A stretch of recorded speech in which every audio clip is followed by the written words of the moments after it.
ডিসেম্বরে আসছেন আমাদের সাবেক প্রধানমন্ত্রী বা ফ্যাসিস্ট শেখ হাসিনা বলি, এটা কি ওনার স্ট্যান্ড বাজি নাকি সত্যি? আমরা এই নিয়ে দেখি যে আওয়ামী লীগের মধ্যে বা আওয়ামীপন্থী যারা আছে তারাও অনেকেই বলার চেষ্টা করছে যে ডিসেম্বরে আসবে এবং ডিসেম্বরে একটা কিছু ঘটবে। আপনার কাছে কি মনে হচ্ছে যে প্রথমত উনি আসবেন কিনা? আচ্ছা, এখানে দেখুন, উনি এই দেশের সন্তান। এই বাংলাদেশে উনার জন্ম, বাংলাদেশেই উনি বড় হয়েছেন, সময় কাটিয়েছেন। মাঝে ৬ বছরের মতো উনি ইন্ডিয়াতে ছিলেন। তাই একজন মানুষ যার বয়স 78, সে তার দেশে ফিরে আসতে চাইবেন, এতে অবাক হওয়ার তো কিছু নাই। এটাকে আমি হুম, মনে করব না যে উনি ধাপ্পা দিচ্ছেন। উনি জেনুইনলি আসতে চান। ডেফিনিটলি আসতে চান। এসে হুম, এবং উনি আবার ক্ষমতাও নিতে চান। সবকিছু মিলায় এটাই তো বাস্তবতা। কিন্তু সেটা কি সম্ভব হবে কিনা? পারিপার্শ্বিক যে অবস্থা, সেগুলির ভিত্তিতে উনি চাইলেই তো হবে না। আপনার তো আ আ আশেপাশের অবস্থা আপনার দেখতে হবে। আরেকটা দেখতে হবে যে একটা হিস্টোরিক্যাল পার্সপেক্টিভ দেখতে হবে। যে যারা কর্তৃত্ববাদী শাসন ব্যবস্থা করে, ফ্যাসিস্ট বলেন বা ডিক্টেটর বলেন, তারা যখন হুম, ক্ষমতাচ্যুত হয়ে যায়, তারা ফেরত আসতে পারে না। নজিরবিহীন। ফেরত তারা আসতে পারে না। হয়তো অনেক সময় তাদের সারোগেট বা তাদের বংশের কেউ আসতে পারে। যেমন ফার্ডিনান্ড হুম, মার্কোস। তিনি যখন আউস্টেড হয়ে গেলেন 86 এ খুব সম্ভব। আ উনি কিন্তু হুম, আর যেতে পারেন নাই ফিলিপিনে। উনাকে অ্যা অ্যা উনার মৃত্যু হয়েছে হাওয়াইতে। কিন্তু পরিশেষে উনার ছেলে এই বং মার্কোস, উনি কিন্তু আবার রাজনীতি করে ওখানে প্রেসিডেন্ট হয়েছে। বর্তমানে প্রেসিডেন্ট হিসেবে আছেন। তাকসিন সিনোয়াত্রাও আ আউস্টেড হয়ে গেছেন। কিন্তু তার বোন আসতে পারছিল। কিন্তু এটি হলো রেয়ার এক্সেপশন। ওয়ান পেরোনের একটা বিষয় আছে, সেটা এক্সেপশনাল। এটা হলো রেয়ার, বিরল ব্যতিক্রম ঘটনা। কিন্তু বেশিরভাগ ক্ষেত্রে যারা একবার আউস্টেড হয়ে যায়, তারা কিন্তু আর আসতে পারে না। যেমন তিউনিসিয়ার বেন আলী, আপনি যেতে পারেন হুম, নাই। আপনি যদি ধরেন ইদি আমিন, এই হুম, উগান্ডার, উনি সৌদি আরবে মারা গেছেন। আমি এরকম অনেক উদাহরণ দিতে পারবো। যেমন বাশার আল আসাদ এই আউস্টেড হুম, হয়ে গেছে। সে তো আর আসার চেষ্টাও করতেছে না। রেজা শাহ পাহলভীর ছেলে বহু চেষ্টা করতেছে, আসতে পারতেছে না।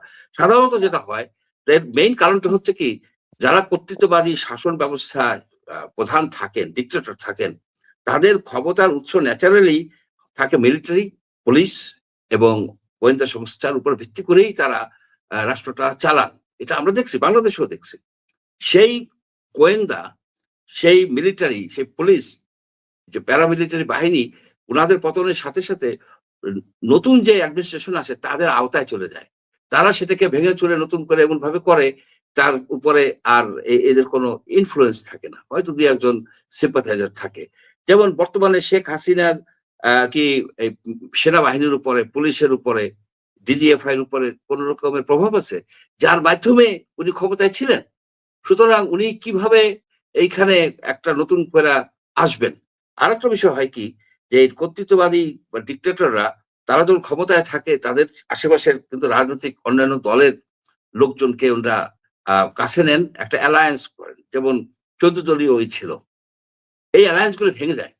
অ্যালায়েন্স গুলো থাকে না। ডিক্টেটরের পতনের সাথে সাথে অ্যালায়েন্স গুলো চুরমার হয়ে যায়। যেমন বাংলাদেশে হয়েছে। ১৪ দল নাই বলতে গেলে। ১৪ দল নাই। আরেকটা বিষয় হচ্ছে যেটা এইখানে, যে আওয়ামী লীগের বেশিরভাগ নেতা হয় পলাতক আছে দেশের ভিতরে, নইলে বিদেশে। অনেকেই আছে জেলে। হুম, কেউ কিন্তু মুক্ত অবস্থায় আছে, কয়েকজন মাত্র আছে। কিন্তু তারা তো নিশ্চুপ। যারা একেবারে আ বাক প্রতিবন্ধীর মতো অবস্থায় আছে। তারা কেউ কথা বলতেছে না। সুতরাং এই যে একটা আসতে হইলে যে একটা নেতৃত্ব দিতে হবে, এবং দিলে কি হবে? উনি আসলেন। আসার পর উনার হুম। অনেক মামলা, অনেক মামলা। ৬০০ এর উপরে মামলা আছে। প্রায় ৪-৫০০ আছে, হত্যা মামলা। চার্জশিট হয়ে গেছে। আপনার রায়ও হয়ে উনি গেছে। বলতেছে উনার উনি এগুলো ফেস করবে।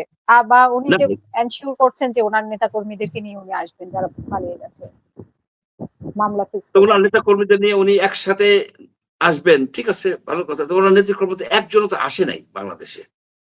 উনার নেতাকর্মী তো একজনও আসে নাই। উনারা বলল যে ২৩শে জুন আওয়ামী লীগের প্রতিষ্ঠা বার্ষিকী। প্রতিষ্ঠা বার্ষিকী। সেই দিন উনারা একটা, মানে একটা শোডাউন বা একটা মিছিল-টিছিল করবে, মিটিং করবে বা যা কিছু হোক। কিন্তু কিছুই তো হয় নাই। নাথিং।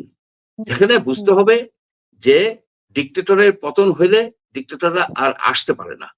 এইটার বিরল ব্যতিক্রম শেখ হাসিনা যে হবেন, তার আমি কোন কারণ দেখি না।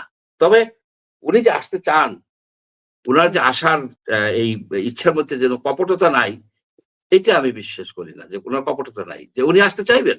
উনি কেন? উনার সাথে সবাই আসতে চাইবেন। কিন্তু আসতে পারবেন কিনা, সেই বাস্তব পরিস্থিতি কি বিরাজমান এখন আছে কিনা, ভবিষ্যতেই বা হবে কিনা, সেটা আমি কিন্তু দেখি না।